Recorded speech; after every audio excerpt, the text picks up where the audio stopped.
já está aqui novamente conosco. Portanto, Ricardo Melo, tudo ok?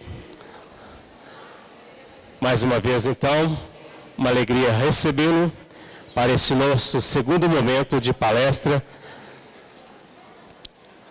com o tema Sexualidade Consciente e Responsável. Muito obrigado mais uma vez.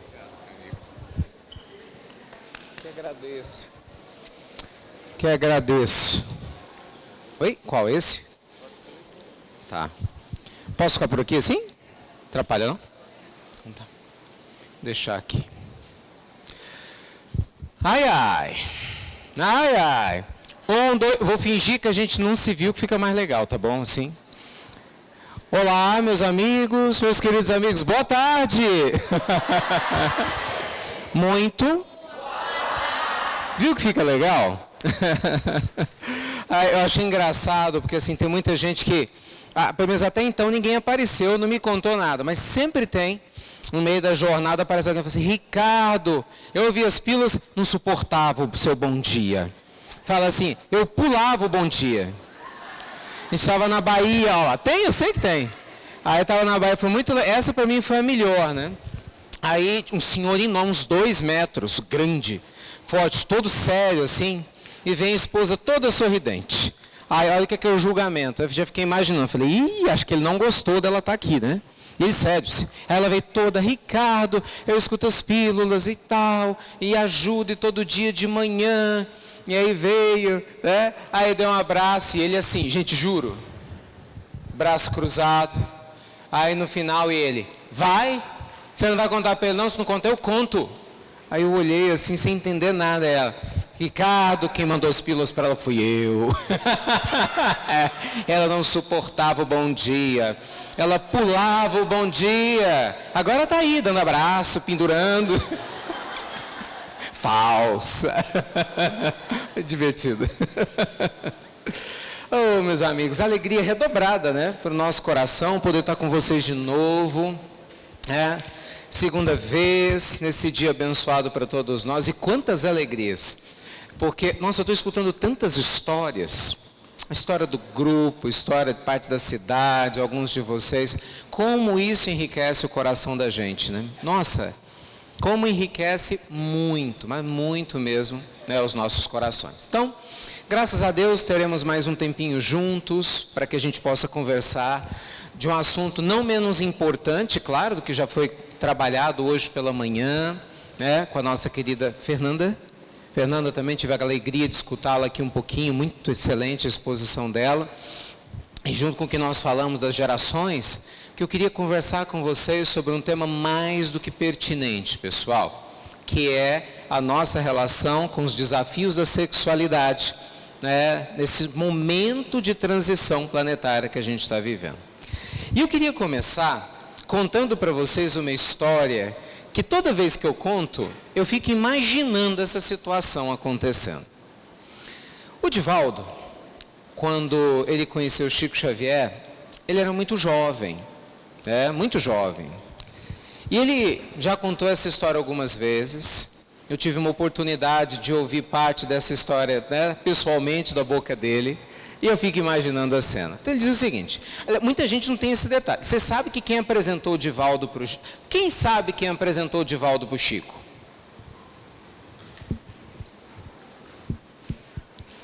Humberto de Campos. É sério. Foi nenhum encarnado, não.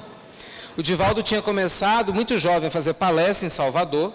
Tinha sido convidado por Martins Peralva, o saudoso Martins Peralva, que depois ia mudar. Na época ele morava em Sergipe, em Aracaju. Martins Peralva convidou o Divaldo, ainda jovenzinho, para poder fazer um estudo para eles lá em Aracaju. E depois Martins Peralva mudaria para Belo Horizonte, iria ser presidente da União Espírita Mineira, um grande trabalhador no campo do bem, né, desenvolver projetos profundos na área da mediunidade. E aí naquela época o Divaldo foi fazer uns estudos, então Humberto de Campos o auxiliava. E aí teve um dia, num dos estudos que o Divaldo ia fazer, tipo uma palestra essa nossa, que ele estava esperando, apareceu o espírito para buzinar a história que ele ia contar, E aí na primeira vez ele vai e conta a história, lá da arte da guerra, e aí tudo flui bem, o senhor da guerra, perdão. E aí, de repente, no segundo dia, Humberto de Campos não aparece, ele entra em desespero. E aí Humberto fala, olha, vou falar em respeito a eles. Aí apontou a plateia. Você nunca mais faça isso. Que era deixar de estudar e preparar a palestra. Aí naquele dia ele falou assim, olha, você vai escrever para um médium lá de Minas Gerais, assim, assim. E ele escreveu para Chico. E aí ele foi até Chico. Gente, outro nível essa comunicação interespiritual, né? Melhor que internet, né? Não é o que o Wi-Fi. E aí Chico convidou para vir. Então essa história que eu vou narrar para vocês aconteceu em Belo Horizonte. Há muitas décadas atrás, eu imagino esse encontro. Ia ser o primeiro encontro do Divaldo com o Chico, e estava ele, estava o Martins Peralva, tinha outros companheiros, eles iam almoçar juntos lá em BH, no conjunto IAPI. Até hoje existe o IAPI, para quem conhece Belo Horizonte, né? E o que aconteceu? O assunto entre eles, Divaldo jovem, os outros um pouco mais experientes, né? Era sobre os desafios do sexo. Imagina que assunto, isso nós estamos falando na década de 50, lá atrás, volta no tempo. Então, assim, era um tema meio tabu, né? Muito tabu. E aí, conversando sobre as questões do sexo, os desafios, quantas pessoas caíam por causa do sexo, como essa energia sexual era uma coisa complicada. E aí, então, Divaldo conta que Chico se aproximava. Imagina, todo mundo tremendo, né? Aquela emoção, no caso dele, para conhecer Chico Xavier. E aí chega a aproximar, e todo mundo calou a boca, né? Imagina, falar de sexo perto do Chico. Um homem santo. E aí ele diz que o Chico chega, aquele jeitinho dele, maravilhoso, todo sorridente. Chico sempre leve, sorridente. Não sei com quem que a gente falava ali atrás agora, uma senhora muito simpática. O Evangelho, gente, é feito de coisas simples. Fujam de qualquer coisa que não seja simples. Jesus era simples, os grandes missionários do Evangelho são simples e nos ensinaram a viver de maneira simples, não é? Chico sempre foi extremamente simples, bem-humorado, alegre, como o Evangelho tem que ser. Aí chega Chico naquele grupo, todo mundo, né? Oi Chico, tudo bem? Aí o Chico sorri e fala, meus amigos, na vida tudo é sexo. Eles se entreolham assim, né? Mas meu Deus, o Chico estava escutando o que a gente estava dizendo, como? E aí ele fala, porque tudo é uma troca, tudo é uma troca, energia de troca, de criatividade profunda, é energia sexual. E ele dizia, né, quando uma raiz penetra a terra, é uma energia sexual que acontece. Quando uma pessoa vai fazer comida e cozinha e transforma o alimento em um alimento comestível, você está criando alguma coisa. E ali, o Chico falava de uma das principais aprendizagens que nós podemos ter aqui na Terra e que muitas vezes nos falta esse entendimento. E por nos faltar esse entendimento, muitos conflitos nascem. A energia sexual é um presente de Deus. Anote isso, é um presente com P maiúsculo de Deus. Só que o que a gente entende por energia sexual não necessariamente é a energia sexual verdadeira. Provavelmente, se a gente for lá para fora e pegar 10 pessoas e perguntar para elas assim, quando você ouve falar nesse termo, energia sexual, qual que é a primeira coisa que vem na sua mente? Provavelmente a pessoa vai olhar para você, se não ficar toda vermelha, fala, melhor eu não dizer. Porque a gente pensa no ato sexual físico, em si. E não é. Aí é que está o detalhe. Tem nada a ver. Energia sexual é energia criadora. Para quem gosta de estudar a fundo, o mentor Silas, no livro extraordinário Ação e Reação, ele traz umas melhores definições sobre a energia sexual já propostas no meio literário espírita. O espírito de Emmanuel, no famoso Vida e Sexo, no livro da FEB, traz uma série de descrições nessa linha. Sexo é de Deus. A bênção da energia sexual é de Deus. Só que a gente entende a energia sexual como uma fricção de órgãos sexuais. Não, a gente tem que parar de diminuir a grandeza da obra divina a questiúnculos humanas. Todas as vezes que nós criamos algo, nós estamos usando energia sexual. Veja bem, a base da energia sexual é o chakra. Qual é o nome desse chakra? Pode ir, chuta, tá chutando certo. Qual que é? É genésico, básico é o de trás, mas está aqui. Esse chakra é o chakra da criatividade, é o chakra da criação.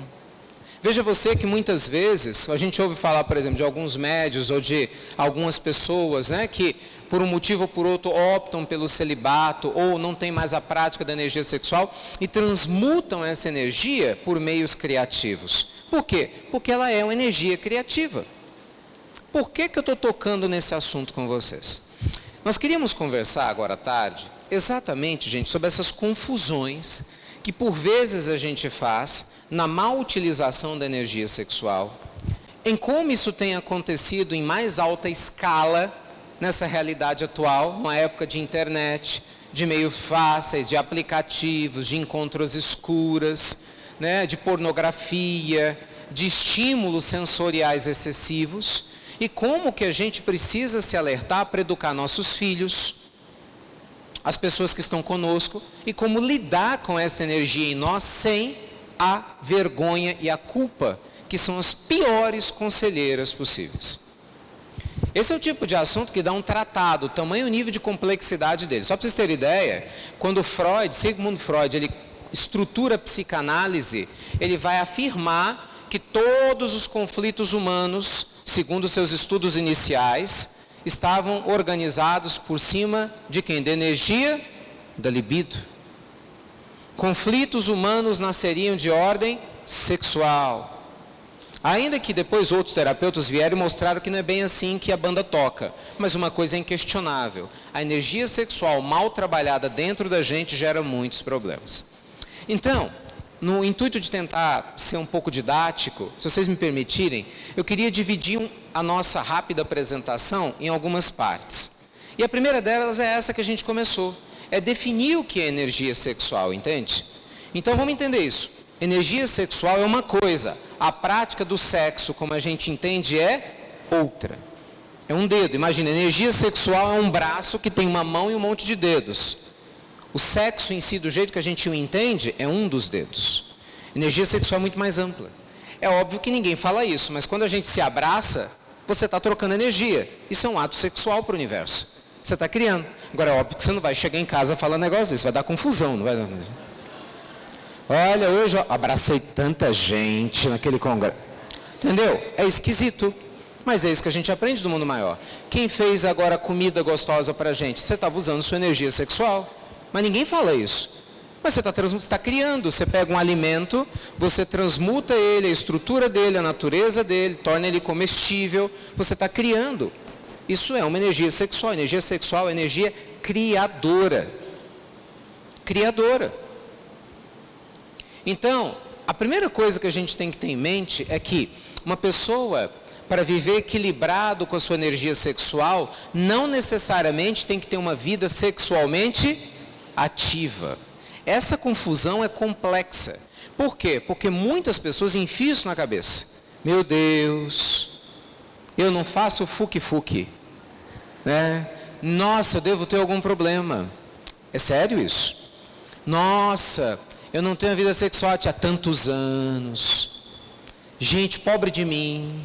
Aí sempre tem uns que faz piada com isso, né? Tá ficando para titia, né? Titio, você não usa mais, vai enferrujar. Essas coisas vão criando complexos profundos, que geram distorções de autoimagem, de autoestima, gravíssimos, que faz com que a pessoa entre numa crise de carência. E por causa da carência, aceite se envolver sexualmente com qualquer pessoa só para estar praticando sexo. Sabe onde isso acontece? No mundo, todo dia, toda hora, todo instante. Enquanto a gente está conversando aqui, tem um monte de gente desesperada, pendurada em sites pornográficos, em aplicativos de encontro, exclusivamente para buscar sexo. E é um desespero psicológico, não necessariamente físico. Então a gente precisa entender. Muitas pessoas vão ter que aprender a lidar com a ausência da prática da energia sexual para direcionar isso. E muitas pessoas fazem isso de uma maneira muito bem, sem problema nenhum. Esse é o desafio. O primeiro retiro espiritual que eu participei foi um retiro solitário, né? Eu fiz questão de buscá-lo. E aí tive a oportunidade de ir para um conjunto, um local, onde tinham irmãs, clarissas franciscanas, irmãs, só freiras. Né? E aí eu pedi para a irmã, a freira que estava lá, tem mais de 20 anos isso. Aliás, minto, 20 anos, vai fazer 20 anos. E aí eu falei com a irmã, uma irmã belga, estava aqui em Minas. Eu falei assim, olha, eu queria muito fazer um retiro, eu estou precisando, eu queria muito, né? E eu não tenho para onde ir, aqui é tão bom. Eu falei assim, mas aqui, Ricarda, chama de Ricarda, aqui, Ricarda, não entra homem, é só mulher. Eu falei, não, mas eu não vou entrar aí não, irmãzinha. Tinha um lugarzinho do lado, né, lá da escola. Eu falei assim, ó, se a senhora me deixar, eu fico aqui no canto, eu não vou incomodar ninguém, não precisa de nada, eu compro as minhas coisinhas, eu queria ficar só um final de semana. Aí isso foi numa sexta-feira de manhã, tinha dado 4 horas da tarde, acho que bateu na consciência dela, ela foi lá, Ricarda, vem tomar café. Foi. E aí fiquei íntimo das irmãs. E acho que elas ficam aquela coisa, né? Cada uma casada com Jesus há 30 anos, 25, 50. Eu tinha 20, cara de pau, perguntador. Eu comecei a perguntar mesmo. Aí sentava. Eu lembro de uma irmã boazinha, ela, quase 50 anos, que era irmã. Eu lembro da gente sentado na porta da cozinha. Falei, irmã, posso fazer umas perguntas para a senhora? Só se incomoda? Não, meu filho, pode perguntar. Falei, a senhora não tem saudade? Nunca teve vontade de namorar? Foi tão interessante que ela olhou para mim com toda a dignidade e falou assim, meu filho, quando eu era mais jovem eu tinha. Mas eu casei com Jesus e mostrou a aliança. E sabe, o tempo vai passando e a gente vai esquecendo disso, porque a gente vai pensando em outras coisas. Eu na hora, eu já tinha lido algumas obras de André Luiz, e na oportunidade eu me lembrava da fala do Silas, quando ele falava que toda energia sexual é produzida na mente, de uma maneira ativa ou não ativa. E que aquele que domina a própria mente direciona o próprio ato sexual em si de maneira sublime. E aí aquela irmãzinha comprovava a tese. Ela não tinha culpa. Ela entendeu perfeitamente. Então foi algo sereno. Aí eu não me dei satisfeito, fiquei entusiasmado, fui conversar com a madre superiora. Lembre-se, gente, eu tinha meus 20 anos, eu estava ali com os meus conflitos, eu precisava me resolver também. E aí eu vou conversar com a madre. Aí ela me surpreendeu. Falei, madre, a belga, a senhora, desde que casou com Jesus, nunca teve nenhuma recaída? Ela me olhou, achou estranho. Falei, meu Deus, ela vai me mandar embora agora. E eu falei assim, 2 vezes. É mesmo? Meu amigo andou. 2 vezes eu me apaixonei, assim, foi estranho, por pais dos meus alunos. Mas eu nunca falei nada e nunca fiz nada, porque eu fiz um voto. Foi um conflito, mas eu aprendi a entender que eu não deixei de ser humana, porque eu sirvo a Jesus. E na hora que ela falou isso, eu entendi porque ela era a madre superiora daquele lugar. Gente, ninguém consegue estar acima dos desejos físicos impulsivos da matéria, se a gente não aceita com naturalidade os imperativos da matéria sem culpa. Essa é uma grande dificuldade que muitos de nós têm. Hoje nós temos uma série de pessoas que às vezes parece que estão explodindo que nem um vulcão, a ponto de fazer qualquer bobagem, porque com todo respeito, mas é tanta bobagem que é falada sobre a questão sexual, desde o início, que isso é um pecado original. Pronto, já começou por aí, né? Se você for analisar ao pé da letra, a maneira como a gente ouve falar do Antigo Testamento, de como Deus teria criado o mundo, pronto, já começa com um absurdo completo. Olha só, a primeira referência que eu tive na 6ª série foi exatamente isso. Deus criou o mundo. Deus criou Adão e Eva. Não é isso que a gente aprende? Pelo menos muitos, antes de ter uma noção maior, é isso que aprende. Certo, tá bom. Então Deus criou Adão e Eva. Aí não satisfeito, puxa vida, já começa por aí, né? Um discurso machista, porque Eva é criado da costela de Adão. Tá vendo só? Vocês nos devem muito. É muito machismo, né? O Antigo Testamento é todo cheio de idiosincrasia, todo cheio de detalhes. Se você descontextualizar, é cheio. É só tirar o radicalismo e usar um mínimo de bom senso. Aí você começa a caminhar. Bem, não satisfeito, Deus estava ali e falou assim, pois é, criei essa mulher, acho que deve estar arrependido, né? Ó, o negócio é o seguinte, você, Eva, você não cutuque Adão. Adão é bonzinho, mas Eva não se deu por satisfeita. Aí já começa a culpa originária da mulher. É sério isso? Está lá, Gênesis. A culpa originária da mulher. E aí aparece quem? A cobra. A serpente. Uau, serpente. A serpente olha para ela e fala, minha filha, pega essa maçã, tente aquele homem. E provavelmente deve ter sido isso que aconteceu. Então, Adão não tinha nada para fazer, né? Porque Deus criou o mundo só para os dois. Olha o nível de pensamento que a gente ainda briga. Quer dizer que Deus criou o mundo só para os dois, só tinha os dois então. O universo todo para 2 pessoas. Ok, para não render. E aí Deus não estava satisfeito, foi cutucar Adão através de Eva. Mas que Deus é esse? Ele é Deus ou é um ser humano que fica cutucando os outros, tem nada para fazer? Mas foi assim que aconteceu. Aí pronto. Aí Eva foi lá e futucou Adão. Adão não resistiu. E aí começamos com o pecado original. Que pecado? Pecado original é sustentar essa história. Entendeu? Até hoje, enfiar a culpa na cabeça de um monte de gente. E isso ser a base de um monte de desequilíbrio sexual que você tem no planeta Terra até hoje. Isso é que é culpa, sim. Isso é que é pecado original. E aí você começa a satanizar o sexo. E não dado por satisfeito, o que é que acontece?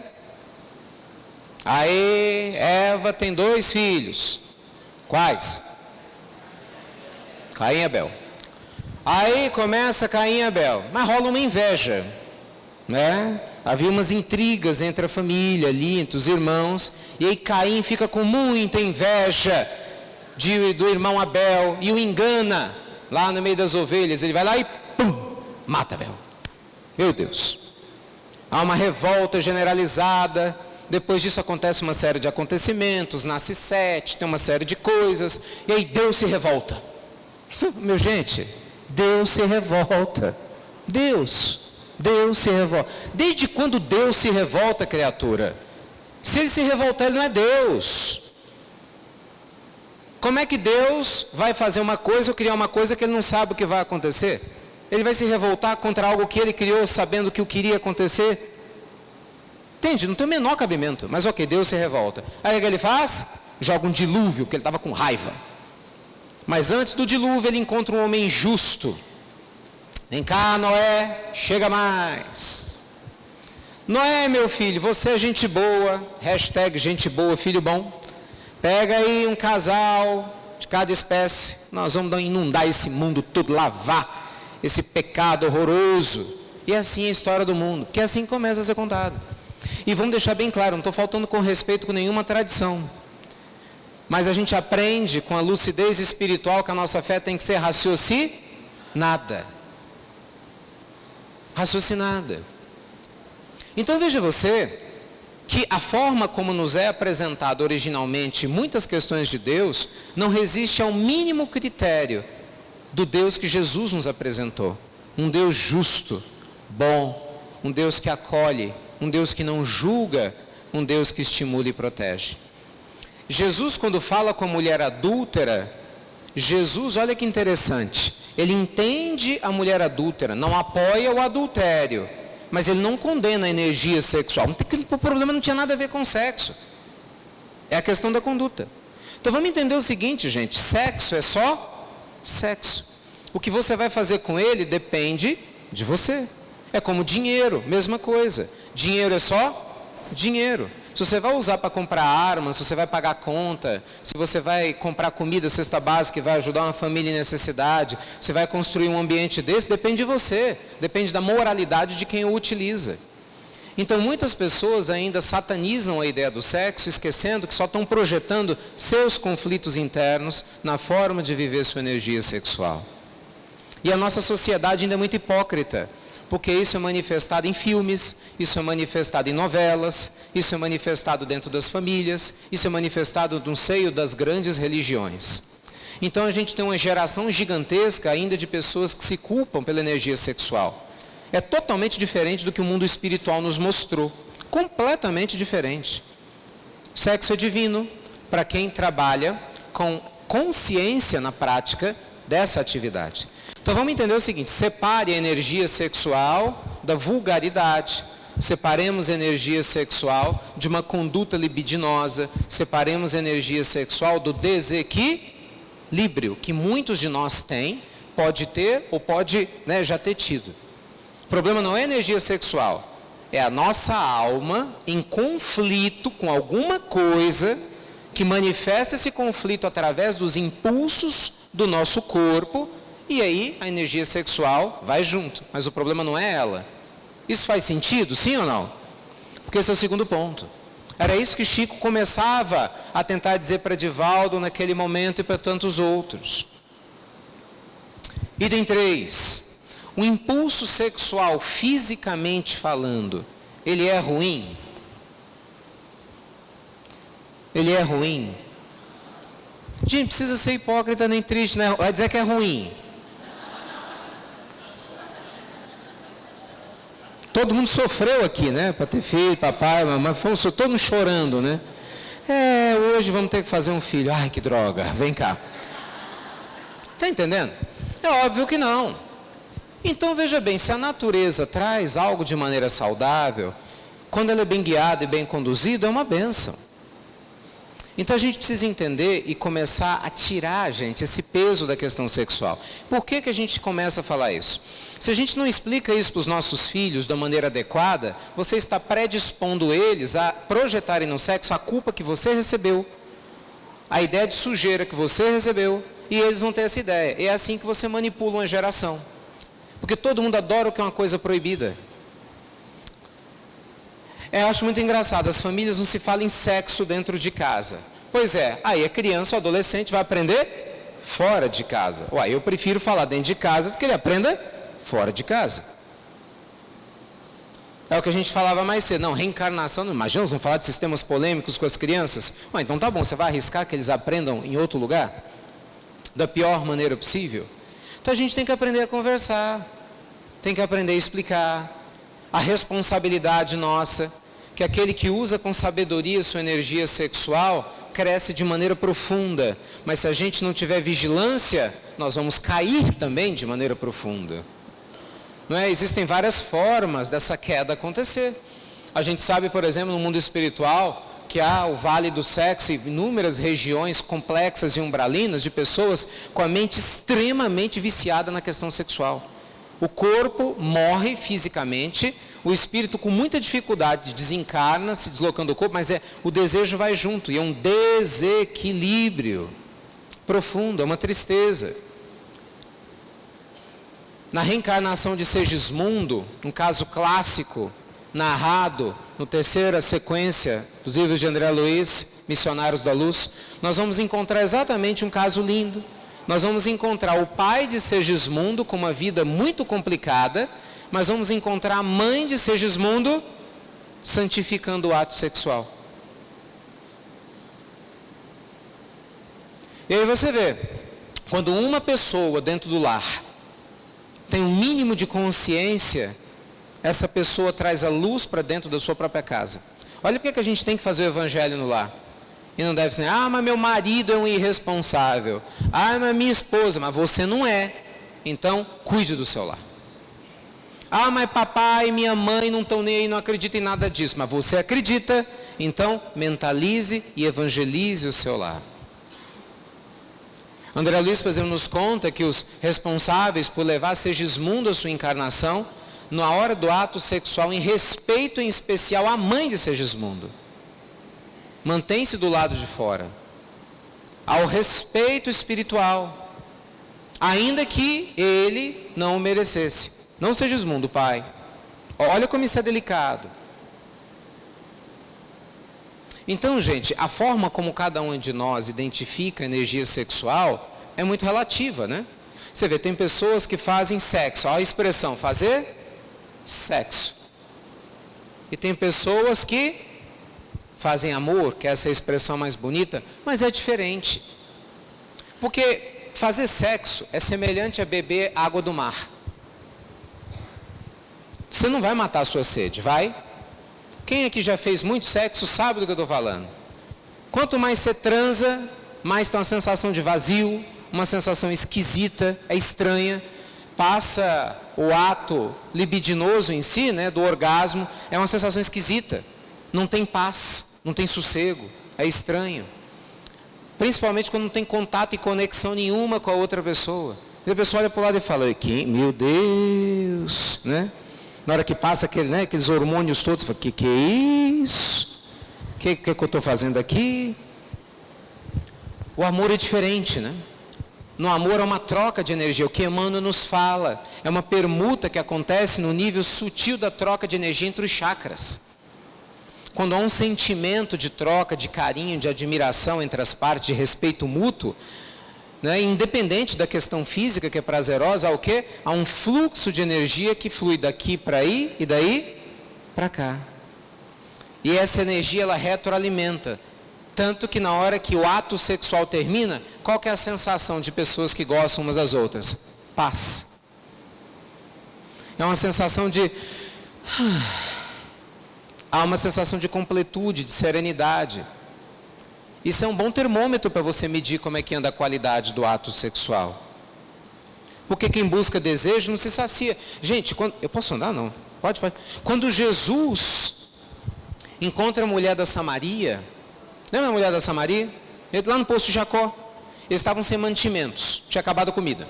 Aí, os discípulos vão até a cidade para poder comprar mantimento. E aí Jesus fica por ali. E aí Jesus encontra uma samaritana. Essa passagem é linda. Naquela época, gente, os samaritanos sofriam um preconceito horroroso de todas as partes da sociedade.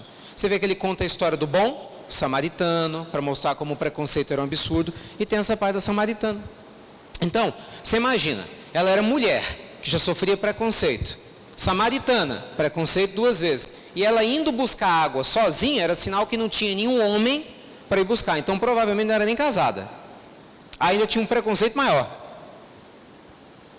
E Jesus é óbvio que sabia que ia falar com ela. Então os discípulos saem, ela vai lá beber água. Aí Jesus chega, minha filha. E ela se assusta, imagina um homem conversando com ela. Um homem como Jesus. Se minha filha, se bebedes da água que tenho para te oferecer, nunca mais voltareis a ter sede. Ela não entendeu, ela achou que era uma água física, H2O ali líquido. Não, Jesus falava de um outro tipo de água, o alimento da alma, do espírito. Então é mais ou menos a mesma coisa. Então, gente, o que a consciência espiritual nos traz é que quando a gente santifica a nossa vida, tudo é sagrado, entende? E o sexo se torna sagrado também. A energia sexual se torna sagrada também. E se você não tem a prática física do ato sexual, isso também se torna um momento sagrado também. Tudo passa a ser sagrado. Ricardo, mas e como é que eu lido com os desejos? Os impulsos? Primeira coisa é você não fingir que eles não existem. Porque se você sente vergonha e culpa, aí você vai ter um problema grave. Porque tudo aquilo que você esconde, uma hora aparece de uma maneira desequilibrada. São as sombras que Jung trazia muito bem. Por isso que a gente tem tanto caso extraconjugal, caso de traição, sabe, pessoas que não sabem lidar, homem que está lá casado, mulher casada e vai sair com outra pessoa do mesmo sexo, mesmo tendo 2 filhos, 3, porque é uma bagunça existencial dentro de si. Por quê? Porque não se debate isso abertamente. As vergonhas, não, tem que ter vergonha, é de não se enxergar, de não cuidar de si com serenidade. Ao invés da gente sair por aí fazendo um monte de coisas escondidas, que é o que a maioria de nós faz, depois se culpa. Então a primeira coisa é entender, nós somos seres em bora, todo mundo comigo, todos nós somos seres em evolução. No meio dessa evolução, nós vivemos experiências em diferentes polaridades. A polaridade masculina e a polaridade feminina. O espírito por si só, ele não tem sexo. Tem sexo o espírito? Não. Então, ele vive experiências. Então, nessa energia sexual feminina, quando o espírito reencarna várias vezes num corpo feminino, certamente quando ele for reencarnar no corpo masculino, o psiquismo ainda é feminino. Você vai ter uma transição homossexual, mas não tenha dúvida. E se a pessoa não tiver tranquilidade para lidar com isso, vai ter culpa. Porque a sociedade preconceituosa imprime culpa. A pessoa vai lá, nossa, eu estou no corpo de mulher, mas eu penso como homem, sinto como homem, sabe, tenho desejo de homem, mas eu tenho seio. Entende? Eu tenho órgão sexual feminino. É estranho isso para mim. E ninguém me explica nada. Ainda tem o preconceito da minha família, o preconceito da sociedade. É um espírito em adaptação. E vice-versa. E vice-versa. Você foi homem durante 3, 4, 5, 6 existências. Às vezes um psiquismo masculino horroroso, enraigado. Aí a lei divina vai lá, vem cá, pum, você vai reencarnar como mulher porque você precisa viver a experiência feminina. Entendeu algumas coisas. Então, muito provavelmente, a sua mente, claro, é masculina. Enfim, vice-versa. Aliás, o inverso que eu queria dizer. Muitas como mulheres reencarnam como homem, estão no corpo masculino com a mente feminina. Aí, o que a gente vai aprendendo? Todas as vezes que você tem um preconceito contra alguém que tem a orientação sexual diferente da sua, você está tendo um preconceito contra si mesmo. Porque do ponto de vista evolutivo, você tenha certeza, todos nós ou já vivemos alguma experiência homossexual no passado, ou estamos vivendo, se brincar, nós vamos viver. Cuidado. Cuidado. Eu lembro, saudoso Raul Teixeira, né? Raul não tem mais feito as palestras, depois do problema do AVC que ele teve, mas o Raul, ele falava isso de uma maneira muito divertida. Ele dizia, pois é, eu fico observando esse povo machista, né? Um bigodão de todo tamanho, aqui, não tem de jeito nenhum essas coisas. Imagina no dia que ele descobriu o passado dele. O que isso quer dizer? Se a gente entende que todos nós somos espíritos em evolução, a gente passa a respeitar a transição do outro. E aí as pessoas confundem. Orientação sexual, não importa se é hétero, se é homossexual, ou nas outras denominações, né, que possa existir. O problema para o mundo espiritual nunca foi elas. A crítica que se faz não é a orientação sexual, mas sim a conduta sexual. Uma coisa é uma coisa, outra coisa é outra coisa. Eu, Ricardo, tenho grandes amigos homossexuais, masculinos e femininos, que são grandes trabalhadores do Evangelho, ajudam muita gente e têm uma vida mega, super, ultra digna. São casados, muito bem, obrigado. E conheço um monte de heterossexual, tudo sem vergonha. Simples assim. Outro dia, perguntaram lá na pílula, mas como é que funciona? Mas, Ricardo, a cabeça de uma criança que tem os pais homossexuais. Uai, na Holanda tem um monte de gente que sai de jeito normal. Quando é um amor, mega normal. Tudo depende de como você é levado. Meu exemplo para vocês é simples. Vá visitar as cadeias. 99% tem pais heterossexuais. Aí, deu no que deu. O problema foi o pai ser heterossexual. Resolveu. Gente, conduta ético-moral não tem nada a ver com a questão da conduta sexual, da orientação sexual de pai e de mãe. Então, no meio espírita, nós aprendemos a respeitar o outro e a trabalhar a nossa conduta com a legitimidade moral de quem não julga. Então, quando a gente aprende a entender esse processo, a gente cuida da nossa vida e permite que o outro cuide da vida dele, com respeitabilidade e sem preconceitos.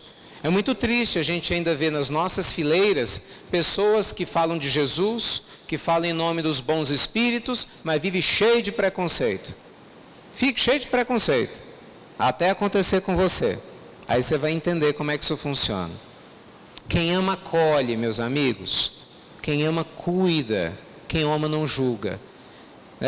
Eu fico muito à vontade de compartilhar isso com vocês, porque o nível nosso de julgamento é proporcional ao nosso nível de evolução e capacidade de amar. Quanto mais a gente julga, ainda maior o nosso nível de inferioridade moral. É diretamente proporcional. Então você tem sua medida e o seu termômetro interno. Não precisa falar para ninguém, você sabe. Eu sei do meu. Então a gente vai aprendendo a lidar com isso, a compartilhar, a lidar e a trabalhar. Então o problema não é o desejo, é a forma como a gente usa a manifestação desse desejo, é a responsabilidade. É a gente não entender, por exemplo, que quando a gente pensa na monogamia, né, como um processo evolutivo, um crescimento para a humanidade, que inclusive está em O Livro dos Espíritos, na lei de reprodução, tão bem trabalhado por Kardec junto à espiritualidade superior, ter famílias, você respeitar as sociedades monogâmicas.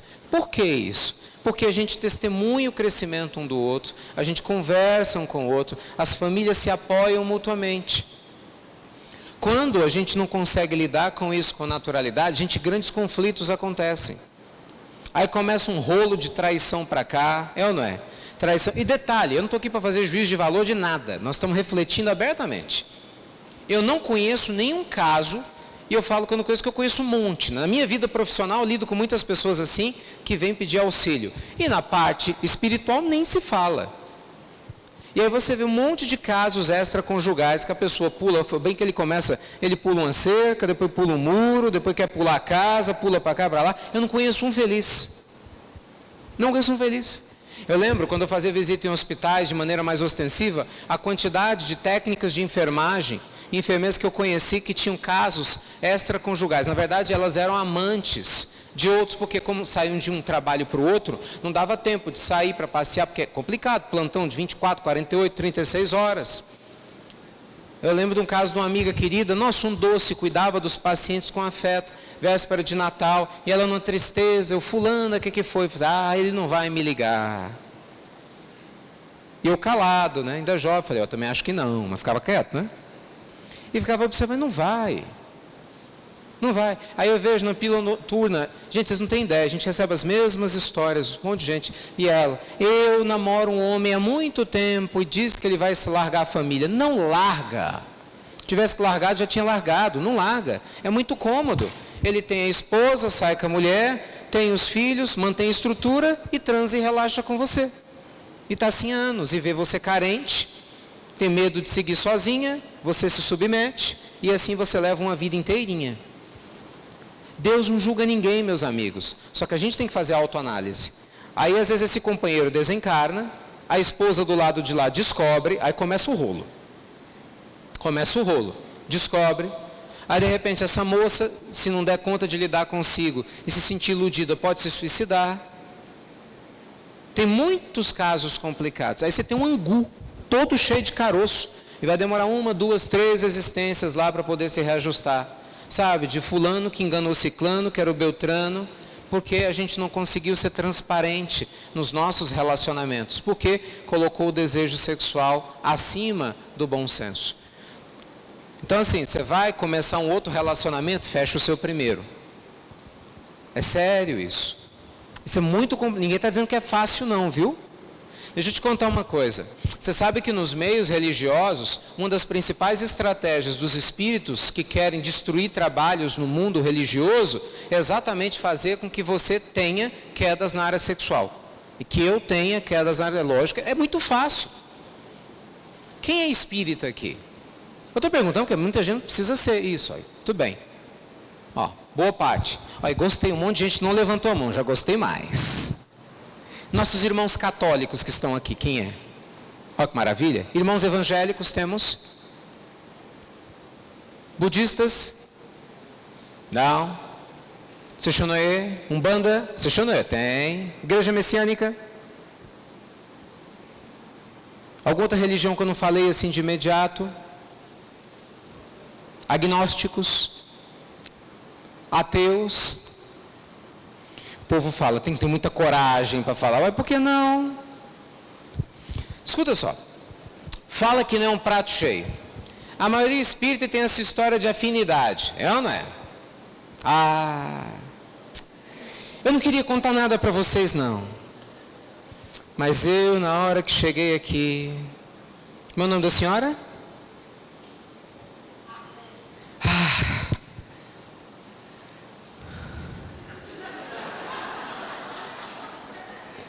Ai, dona Arlete, eu não estou resistindo mais. Eu acho que nós temos algo de vidas passadas. É assim que começa, né? Vai na tarefa e fala, nossa, sentindo uma coisa. Você sente a mesma coisa? Eu acho que a gente já nasceu junto. Cara, se eu sou teu obsessor, eu ia dar uma risada e falar, ai, que bom, agora facilitou meu trabalho. Eu cheguei e falo assim, dona Arlete, esse Ricardo é gente fina. Ricardo, olha bem nos olhos, nesse cabelo grisalho da dona Arlete. Gente, isso é grave. Afinidade é uma benção, lógico. Então, quer dizer, você tem às vezes 2 pessoas casadas, é sério isso? Mas na mesma reunião mediúnica, você perturba um ou outro, é simples. Um está sentado diferente para o outro. Você senta, vem ideias sexuais na cabeça. Vem as ideias de sair. Bora fazer visita junto. Aí começa a criar um monte de situações. Se eu for contar para vocês as histórias que eu conheço. No meio espírita, no meio religioso de outras religiões, é igualzinho, acontece com os padres, com as freiras, no meio evangélico, no meio budista, mesma coisa, porque ser humano é ser humano em qualquer lugar, Então, meus amigos, o que eu quero dizer com muito respeito, com muito carinho, e Deus é testemunha disso, é que na experiência humana, nós ainda estamos aprendendo, a andar em equilíbrio, a gente ainda cai muito, então nós vamos julgar quem quer que seja. E vamos santificar a nossa energia sexual. Como é que a gente santifica a energia sexual? Antes de mais nada, tirando a questão da culpa, pedindo a Deus orientação para cuidar dela. Sabe?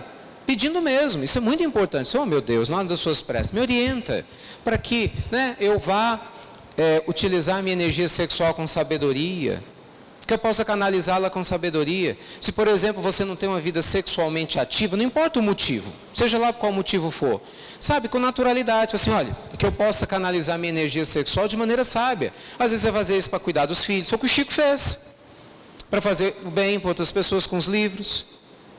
Você sabe assim, o Chico, ele teve muito conflito com a energia sexual dele. Não sei se vocês conhecem as histórias. Ixi, um monte. Muita gente não sabe, né? As pessoas acham que porque o sujeito se iluminou, que ele passou por nada. Não existe isso, gente. Todo mundo é igual. Os desafios são os mesmos. Chico tinha muitos conflitos com a questão sexual. Tem uma história que ele contava conhecidíssima, ele contava rindo depois que superou, né? Quando ele morava em Pedro Leopoldo, ele às vezes sentia uns calores tão fortes que ele não sabia o que fazer. Lembra Francisco de Assis chegou a se jogar num monte de espinhos. Espinheiro, porque ele sentia culpa. Então o Chico saia correndo. Uma pontezinha em Pedro Leopoldo, tem uma das histórias que ele sai correndo, a ver se cansava e o desejo de ir embora. Ele muito jovem ainda, aí Emmanuel aparece para ele. Essa história é ótima. Vai da ponte. Para as bandas da Fazenda Modelo. Aí Emmanuel aparece para ele. O que foi, Chico? O senhor tem que me ajudar. O que eu faço? O que eu faço com essa energia, com isso tudo? Aí Emmanuel olha para ele com todo carinho, né? Ela vai dizer, mas Chico, deixa eu contar uma história para você. Eu fico imaginando essas cenas, gente. Conta isso, o coitado da desesperada, ele vai contar uma história. Vou contar uma história para você. Havia um reino em que tinham muitos súditos. E aí o rei pegou toda a comida desse reino e guardou no celeiro com medo de usar mal essa comida. E os súditos estavam morrendo de fome. E esse rei não alimentava os seus súditos. Eles estavam ficando cada vez com mais fome. E o rei nem aparecia para conversar com eles. Fingia que eles não existiam. Um dia eles se revoltaram. Queriam invadir o palácio. E quase que aconteceu uma revolta. Foi então que o rei teve que sair e explicar que eram tempos difíceis, né? Que ele estava tentando economizar aquele alimento para outras atividades, que eles deveriam se contentar com menos, porque ia dar tudo certo. E então eles entenderam o desafio do rei e se acalmaram. Eu fico imaginando a cara do Chico, igual a tua, agora. Eu pergunto, entendeu, Chico? Aí ele, não. Nada. Eu dou, Chico, o reino é teu corpo. Os súditos são suas células sexuais. Elas não têm culpa, elas estão pedindo alimento. Não, que se eu faço o quê? Que eu dê alimento para elas? Não, Chico, converse com elas. Explique para elas que a sua proposta é outra. Gente, é muito engraçado, e o Chico, vou tentar. Meninas, se acalmem. É sério. Meninas, se acalmem. Eu fico imaginando que ele deve ter feito um simpósio para as meninas se acalmarem, né? Mas foi direcionando. Mas você vê, durante muito tempo, o Chico ele tinha essa questão. De falei, poxa, família, teve uma vez que ele viajou, e ele encontra com um amigo, lá no litoral paulista, da época de Pedro Leopoldo. Isso já era famoso, já tinha muitos livros psicografados. Esse amigo falou, Chico, nossa, você aqui, Chico, quanto tempo, hein? Chico, minha vida mudou, eu casei, né? Eu tenho 4 casas, eram 4 imóveis, casa, apartamento, 4 casas, eu casei, eu tenho filhos, e você, Chico, o que é que você tem? E o Chico quieto, calado, você não tem nada, né, Chico? Você está igualzinho você estava lá em Pedro Leopoldo, né? E o Chico todo cabisbaixo, todo tristonho, ficou quieto, parado. Quando ele foi embora, estava chegando onde ele estava hospedado, ele conta que ele vê, eu fico imaginando a cena de novo, a figura de Emmanuel na porta, mas esperando, braço cruzado, cara fechada, acho que só faltou bater o pezinho, né? Que é isso, Chico? Ué, ele tem razão. Minha vida, eu não tenho nada. Como você não tem nada, Chico? Não tenho não. Aí, ele casou. Ué, Chico, você é casado também. Eu? Você é casado comigo, com o André Luiz, com o Dr. Bezerra, com Sheila. Nós temos compromisso. Mesma coisa. Mas ele tem um monte de filhos. Chico, nós também. Nós temos mais de 100 filhos juntos. Já tinha passado o 100º livro, né? Mas ele tem 4 casas. Chico, meu filho, você só tem um corpo. Quando você está num cômodo, você nem precisa do outro. Se acalme. Se acalme. Então você entende? Todos nós temos conflitos. Você não é menor do que ninguém porque tem um conflito. Não sinta vergonha. O que a gente tem que sentir vergonha é de se deixar dominar pelo conflito e fazer com que o nosso conflito nos leve a perder uma existência. Imagina, a pessoa está em conflito e engana outra, só para transar. Aí vai lá, engana, faz um filho e vai embora. Olha o rolo que arranja. A gente tem o quê? Tem um mês, respondi isso na pílula noturna. Uma senhora, em desespero, evangélica, me perdoem, eu estou citando esse detalhe, vocês vão entender o contexto, evangélica, mandando um pedido, pedindo para a gente fazer uma prece espírita para a filha dela. Olha o desespero. Por quê? Ela dizendo que a filha dela estava doente no hospital em Belo Horizonte, internada. Ela não falou qual era a enfermidade, mas ela disse assim, uma enfermidade rara, correndo o risco de morrer. Ela teve 2 irmãos que tiveram o mesmo nível de enfermidade, o mesmo tipo de doença, desencarnaram, e os irmãos eram filhos de outras 2 mulheres. Ou seja, o pai tinha engravidado 3 mulheres. Passou o mesmo vírus e abandonou as 3. Tanto que desse caso, ela engravidou, no dia do parto o homem sumiu. É algo não para nós. Imagina o desespero dessa mãe. E aí assim, eu confesso para vocês que a gente respondeu para ela, mas eu não consegui deixar de pensar na figura do pai. Juro, me deu compaixão do homem. Falei isso lá em casa, falei, meu Deus... Porque lógico, né? Nenhum de nós é flor que se cheire, né? Então você fala, meu Deus, quanta besteira a gente já deve ter feito nesse passado, Senhor, para ter chegado até aqui, né? Então você imagina o que é que esse companheiro está arranjando para a vida dele. Olha o tamanho do buraco existencial. Entende? O Divaldo contou uma história lá em Salvador, num sujeito na década de 40, 50, bom vivão, bonitão, gostosão, sabe? Ficava enganando um monte de mulheres. As mulheres saíam, destruiu vários casamentos, tudo que ele queria era transar. Ele lá fazia sexo, a mulher largava ela. Dessas 2 se suicidaram. Começaram a perseguir ele no mundo espiritual. No final da vida, o Divaldo encontra num hospital, aplicando passe, ele estava com câncer, carcomido por um câncer, um corpo cheirando mal, quer dizer, completamente diferente do bonitão, bom vivant que ele viveu. Ele via lá as sombras das mulheres, esperando o desencarne dele, sabe Deus para levá-lo para onde? E ninguém podia fazer nada, porque tinha sido o plantio dele. Quer dizer, fez muito mau uso da energia sexual. Mas o problema é a energia sexual? Lógico que não. É o mau uso, não é? Aí se vocês me permitem fazer um pouco de humor, a situação é séria, mas aí a gente brinca, eu falei, tá vendo? Aí você vê um monte de gente que fala assim, nossa, mas eu não sou bonita, mas eu não sou bonito. Em alguns casos, diga, graças a Deus. É verdade. Você sabe que essa história de ser bonito ou bonita é um negócio relativo, né? É sério isso. Se você conhecer algum cirurgião plástico, converse com ele que ele vai te explicar.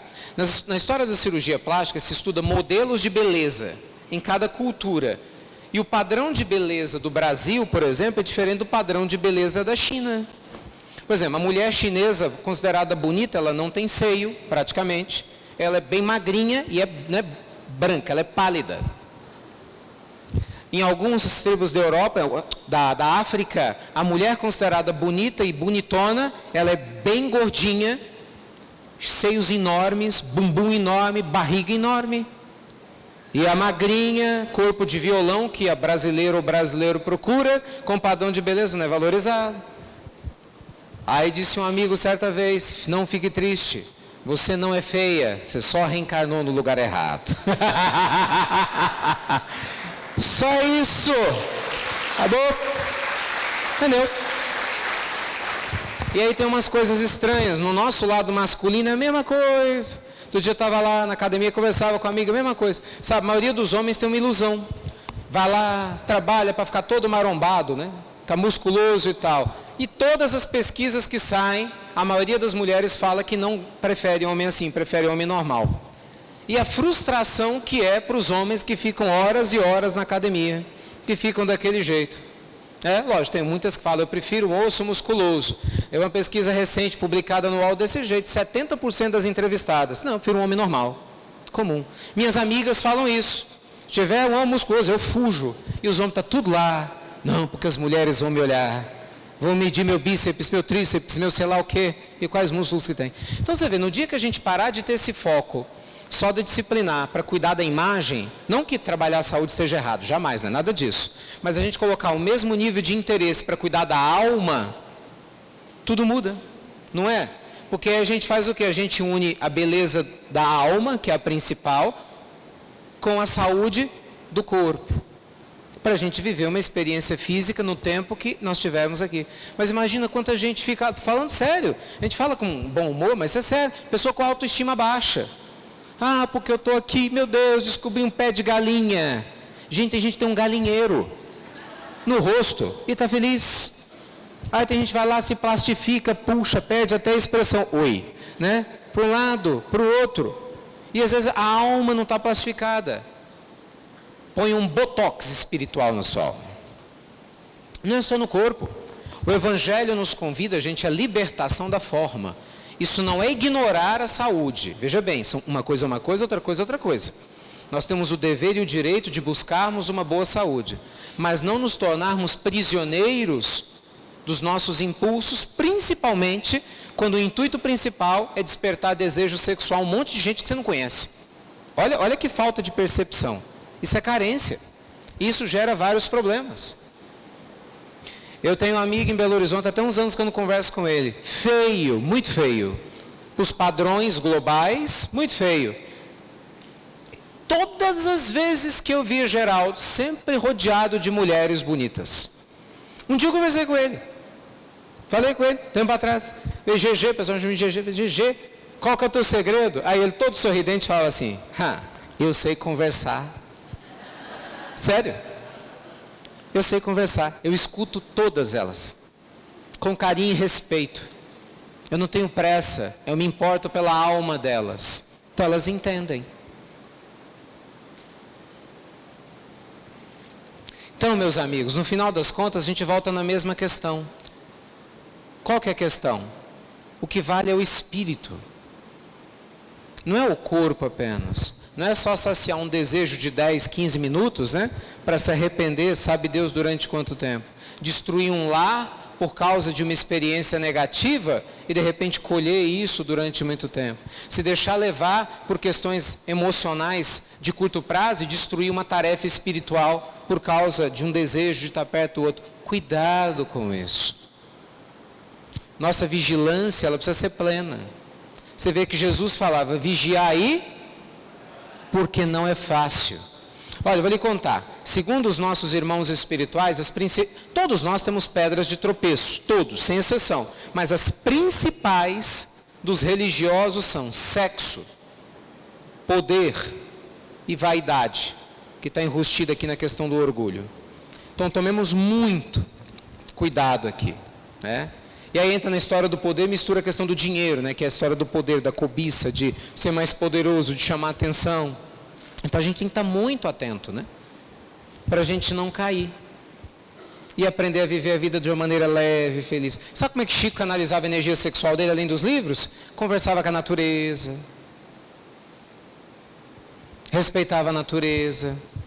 Cuidava, ele tinha um ar maternal gigante. Tanto que todos que conviviam com o Chico falavam que ele era um ser assexuado. Fisicamente tinha um corpo de homem, mas era uma alma já assexuada, típica dos espíritos nobres, né? E é muito interessante isso, porque eu percebo isso claramente. Eu vejo assim, as mulheres mais evoluídas que eu conheço, elas têm assim, são mulheres no corpo, mas você vê muitas características masculinas de maneira suave na alma. E os homens mais equilibrados que eu conheço, são homens com alma feminina. Eu não estou falando de homossexuais ou da homossexual, não é isso, do desejo, é a sensibilidade. Não tem essa coisa de, porque se eu tiver uma feminina, vão achar que besteira. Quando a gente, entende, se desconecta dessa bobagem de rótulo sexual que troca de uma existência para outra, você aprende a respeitar o outro ser. Que é como Deus nos enxerga. Não é seres eternos, sim evolução. Enfim, como o tempo é curto, como diz o tempo, né? Esse tema é muito complexo, ele é muito longo. Muitas coisas que eu queria compartilhar com vocês, histórias para contar. Mas lembrem-se, nunca deixe de amar alguém por causa das suas quedas, de sua orientação sexual.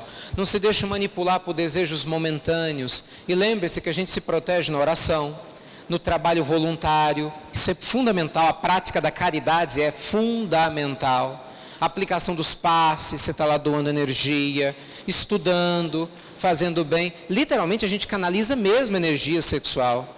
A gente vai se educando. E lembre-se, meus amigos, a carência é uma péssima conselheira. Que você faça as escolhas que você tiver que fazer, mas cuidado ao fazer por carência. A carência costuma ser uma péssima conselheira. É ou não é? Não é? E todos nós estamos no grupo de risco, a gente está na Terra. Tem nenhum de nós aqui isento disso não, de jeito nenhum. Por isso que é bom a gente estar em eventos como esse, você se encontrar para trabalhar, porque a gente se fortalece, né, enquanto grupo, enquanto família espiritual que trabalha em conjunto, que às vezes você está meio fraco, mas aí você ouve uma dificuldade do outro, você se fortalece. Aí você vai lá, você se doa para uma família, você se fortalece. Então ninguém faz favor para ninguém quando a gente está trabalhando em função do bem. Se nós soubéssemos, todos nós aqui seríamos trabalhadores voluntários de qualquer obra social, seja de uma casa religiosa ou não. Porque isso nos protege. Isso nos protege. Fazer um trabalho social protege a você, nos protege. Presta atenção nisso, em todos os níveis. Fazer o evangelho no lar não é favor para espírito, não é para você, para a nossa alma. Isso nos protege. Não, não é, Sérgio? Nos protege. O evangelho no lar nos ilumina, nos guia. Conversar com os nossos filhos e com quem nós temos que guiar, com responsabilidade, orientando, para que eles se sintam à vontade de conversar conosco, protege o nosso lar, a nossa família. Não é? Ao invés de estimulá-los a buscar nas drogas, pornografia, internet, sabe Deus aonde? Respostas que eles deveriam receber com amor, com carinho e com afetividade dos seus pais. Então, sem nos estendermos mais, que Jesus, na sua infinita bondade e generosidade, ampare, inspire, abençoe, meus amigos, a todos nós. Porque os desafios da hora são inúmeros em diversas áreas. E cabe a cada um de nós, com muita responsabilidade, dar seguimento e fazer as nossas próprias escolhas. E antes de encerrar, ainda tem pergunta e resposta, não é isso? Um tempinho? Eu só queria, porque eu não fiz isso de manhã, e eu não tem como não fazer essa pergunta, né? Desculpem. Quem aqui recebe as pílulas do Evangelho? Levanta a mão, por favor. Oh, que maravilha. Eu queria agradecer a vocês. Agradecer a você especialmente que recebe a pílula do Evangelho, que multiplica ela para tanta gente ao redor do mundo. Você que tem suas listas de transmissão, que carinhosamente compartilha, baixa no aplicativo, nos ajuda a divulgar as obras assistenciais, sociais. Agradecer por tudo. Vocês não têm ideia como vocês fazem parte desse projeto. Eu comentava lá nos bastidores um pouco da história desse projeto. O Dr. Bezerra, a primeira vez que nos apresentou, ele falava disso, que esse é um projeto que mais de 300 anos fora preparado no mundo espiritual e que muitas dessas pessoas estavam espalhadas pela terra. E ele falava, meu filho, sempre diga às pessoas e fale isso, porque aqueles que se sentem tocados em compartilhar a pílula, em participar de um trabalho, por exemplo, hoje eu estou com a blusa do Namastê agora à tarde, com muito carinho, tantas pessoas nos ajudam, eles às vezes nem entendem porque tem tanto vínculo, é porque está todo mundo conectado e são parte da mesma equipe, e eles não sabem. Então diga a eles para saber que ninguém está sozinho. E quem não recebe as pílulas do Evangelho não sabe do que se trata, né? São mensagens que nós gravamos todos os dias, de manhã e de noite. Em alguns dias de manhã, à tarde e à noite, já há muitos anos, de domingo a domingo, segunda a segunda, 1º de janeiro a 1º de janeiro. Normalmente tem a pílula diurna, chega de manhãzinha, e a noturna, que eu citei aqui, são perguntas e respostas. Então as pessoas mandam as perguntas, a gente recebe contato do mundo todo. Graças a Deus e a vocês, né? Se não fosse você compartilhando, isso não ia acontecer. A gente está em mais de 150 países. Com muita alegria. E tudo é voluntário, viu, gente? Tudo é voluntário. A gente tem centenas de tradutores das pílulas do Evangelho. Nas pílulas fraternas, a gente chega a ter 3.000 atendimentos ou acolhimentos fraternos por mês, das dezenas de pessoas que recebem, né, o contato de vocês pelo Namastê. Tem o nosso projeto do tratamento espiritual, que chega a beneficiar milhares de pessoas todos os meses, graças a Deus.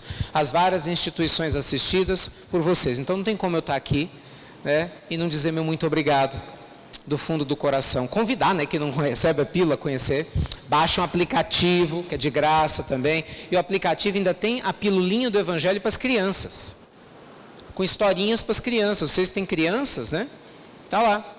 Você pode passar para a sua criança. Nossa Roseli grava todos os dias uma pilulinha inédita, com tanto carinho, com tanto afeto. Tá bom? Então, nossos desejos e sinceros votos de luz, de paz, de harmonia, de alegria, né? E que esse momento maravilhoso do CETESP continue crescendo cada vez mais. Expandindo essa proposta maravilhosa de vocês, de despertamento, né, das nossas consciências, de despertamento das nossas almas, para a gente poder construir uma família mais estruturada e feliz. É ou não é? É? E vocês prometem fazer um favor para mim? Eu não vou poder ficar muito tempo, porque daqui a pouco a gente vai conversar com alguns, a gente tem que ir porque a gente já tem mais 2 atividades hoje. Mas hoje vocês vão estar no final do dia com um grande amigo que eu amo muito, que é o Emerson, né? Que é um gigante da alma, tem um trabalho muito humilde, muito simples, mas tem um trabalho magnífico em Belo Horizonte, cuidando de crianças. Uma das instituições, né, que a gente tem mais alegria de ter junto como parceira, a instituição dele, da mãe dele. Então, por favor, deem a ele, vocês falem, o Ricardo pediu para deixar um beijo para você, né, com muito carinho. Eu tenho certeza que ele vai falar, né, eu vi o tema que ele vai trazer para vocês, de transição planetária e família, que vai fechar, não é nem com chave de ouro, é com chave de diamante, esse encontro, tá bom? Luz e paz, e adivinha só, até breve, até muito, muito breve. Obrigado, pessoal.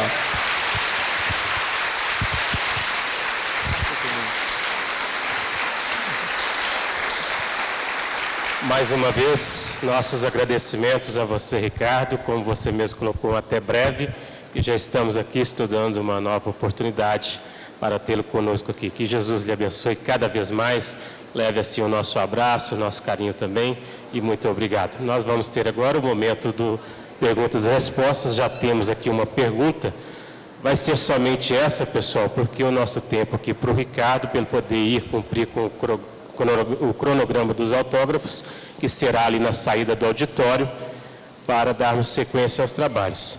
Pode ser até em pé aqui mesmo, né, Ricardo? Como pessoas que foram abusadas quando criança e agora adulto têm dificuldades com relação sexual, podem de alguma forma viver a sexualidade, já que para a maioria das pessoas sexualidade é o ato sexual.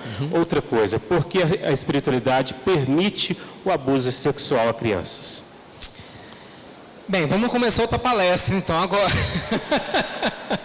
É cada pergunta simples para responder em 1 minuto e meio, né? Assim, simples, né? Vamos lá, vamos por partes. Primeiro, Jesus falava para nós o quê? O escândalo é necessário, mas ai daquele de onde ele vem. Infelizmente ou não, dependendo do ponto de vista, a gente ainda vive no mundo de provas e expiações. O que o planeta Terra é? É uma escola, é um educandário e é um hospital. Nós somos espíritos doentes, matriculados aqui nesse planeta. Então, cada um de nós tem um passado que se esquece antes de reencarnar. Então, não adianta, se você for olhar as loucuras, as insanidades que ainda acontecem na Terra com o olhar de uma vida única, aí a revolta cresce no coração mesmo. Você fala, Deus não existe. O abuso infantil com certeza entra numa dessas listagens. Mas quando a gente vai entrar na história espiritual, e aí eu não tenho como entrar nisso aqui porque não temos tempo para tal, nós vamos entender que tudo existe um motivo, o que não justifica jamais o desequilíbrio, mas existe um motivo do porquê que aquelas pessoas se atraem na mesma família, o porquê que um é filho do João, não é do Pedro, não é do Joaquim? Por que que ela é filha daquela mãe e não é filha de uma outra mãe? Por que que esse nasce com uma predisposição a atrair uma pessoa que pode abusar e outro não? Tudo tem um porquê.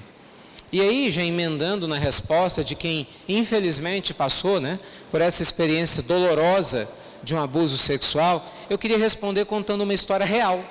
Porque eu conheço uma pessoa que, graças a Deus, superou esse processo. Lá em BH, nós temos um hospital pronto-socorro chamado João 23. Né?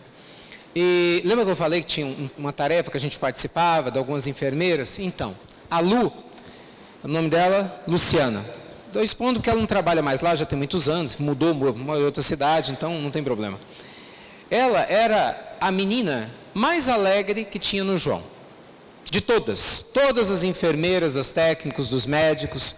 Toda vez que eu chegava na hora da visita, era mais sorridente. Muitas vezes ela vinha de plantão de 48 horas. Eu brincava que ela ficava com um palitinho de fósforo assim, para ficar com o olhinho aberto. Mas um carinho para cuidar do paciente. Uma atenção para poder fazer a troca da ferida. Mesmo cansada, com sono. E aí, muitas vezes coincidia a hora do café deles com a hora que eu fazia as visitas. E aí a gente conversava muito. E aí eu fui pegando intimidade com alguns. E a Lu começou a me contar a história dela. Por exemplo, ela fazia evangelho no lar, de madrugada, porque era o único momento que ela estava em casa, com certeza, por causa da troca de plantões. Então ela falou que ela tinha um problema grave, porque ela tinha sido abusada, né, pelo pai e contou com a omissão da mãe na infância. A mãe fingia que não via. Então aquilo para ela foi uma coisa horrorosa. E ela cresceu, né, quando pôde sair de casa, e aquilo a acompanhava. E eu me lembro no dia dela falando da dificuldade dela de ter um namorado, porque ela é uma moça bonita, muito simpática, como eu disse, muito alegre. Não era difícil encontrar um namorado. Ela começava a namorar, chegava num processo para ir além, ela recuava. E ela perdia o namorado. Ela tinha vergonha de falar, não dava conta. E foi nesse contexto de culpa, porque ela se sentia culpada. Ela achava que ela era culpada. Ela achava que era, isso é muito comum com quem sofre abuso no inconsciente. Mas eu sou sujo, o inconsciente desenvolve. Porque no caso da criança, a criança não faz uma leitura racional do que está acontecendo. Então ela fala, o que há de errado em mim que atrai o desejo do meu pai? Olha que loucura. Por que a minha mãe não me protege? Então eu não sou amada, eu não sou especial. Então olha que a pessoa se culpa. Ela se sentia culpada. E foi depois de uma terapia que ela conheceu o Espiritismo. Sugeriram a ela a doutrina espírita. E ela, que já tinha perambulado por outras religiões, sem conseguir encontrar a resposta que a alma dela procurava, encontrou na doutrina a consolação. Então, ela lia os livros, sempre ela estava com o livro lendo. Ia, quando possível, sobrava poucas folgas no centro, lá em Belo Horizonte, recebia os passes, e fazia o evangelho no lar. E aí, com o passar do tempo, aquilo foi transmutando dentro dela, porque ela foi entendendo que, embora a situação tenha sido horrível, que não existem vítimas na vida. E que ela tinha alguma coisa para aprender com aquela experiência. E ela me disse, eu aprendi que eu preciso, Ricardo, treinar o amor incondicional com os meus pais. Então eu tenho feito esse trabalho comigo, de aprender a lembrar do meu pai com compaixão, e não com raiva ou com ódio. De aprender a lembrar da omissão da minha mãe com compaixão. Porque para uma mãe saber que uma filha passa por uma situação dessa e não se posicionar, porque ela estava muito doente emocionalmente. Com muito medo, para ter sido tão omissa. Então eu não posso julgar ela. Ela estava doente. Se eu também tivesse como ela, talvez eu tivesse feito a mesma coisa. Então olha que coisa mais linda, né? No meio da escuridão começou a nascer a luz, com o despertar da consciência. Porque é assim, né, gente, que funciona. Toda dor tem hora para acabar. Toda dor tem hora para acabar. E a dor acaba quando a nossa consciência desperta. Quando a nossa consciência desperta, você vê a vida igualzinho, com olhos diferentes, e muda tudo. É a mudança quântica. Foi o que aconteceu com ela. Quando caiu essa ficha nela, mudou tudo. Ela conheceu um novo namorado. Ela fez uma transferência para o Rio de Janeiro, na época. Foi com ele. E até onde eu tinha acompanhado, casou com ele. Conseguiu superar esse conflito. E quando ela lembrava dos pais, lembrava com muita compaixão. E ela falava que ela agradecia a Jesus por ter libertado ela da dor que durante muitos anos a acompanhava, a ponto de não deixar nem ela dormir. Então o que eu quero dizer, meus amigos, é que, sem entrar no mérito do porquê ter acontecido, mas não importa o nível, né, de prova que a gente tenha passado, perdoe o seu passado e siga adiante, porque o Senhor da vida nos deu o presente do dia seguinte. Lembra de mais cedo e da outra semana, e de um novo mês, de um novo ano, se precisar de uma nova vida. Quem ama, gente, se liberta. Quem guarda mágoa, se aprisiona. Chega uma hora na vida que a gente tem que escolher qual é o caminho que nós vamos seguir. Né? Muita gente briga na vida, né, Eurípides, para ter razão. A espiritualidade nos ensina que muito mais importante do que ter razão é o quê? Ser feliz. Cada um faça suas escolhas, né? Por isso Jesus diz que tem a porta larga e a estreita. A estreita é estreita por um motivo, porque não é fácil passar por ela. Mas quando a gente faz um esforcinho, não é? A gente faz uma dieta, passa de ladinho. Faz muito sentido. Então, uma vez mais, muito obrigado por tudo, pelo carinhoso convite de vocês, pela acolhida. Parabéns a esse trabalho maravilhoso, viu? Sendo feito aqui em Divinópolis, na região. Parabéns a vocês por estarem aqui. E vamos, gente, levar esse evangelho livre de preconceitos, né, para o mundo todo, começando da nossa própria casa interna, a nossa família, para o nosso bairro, porque a nossa humanidade precisa. E nesse momento de transição planetária, é o papel que nos cabe. Lembre-se, muito se espera a quem muito é dado. Obrigado, viu? Fiquem com Deus.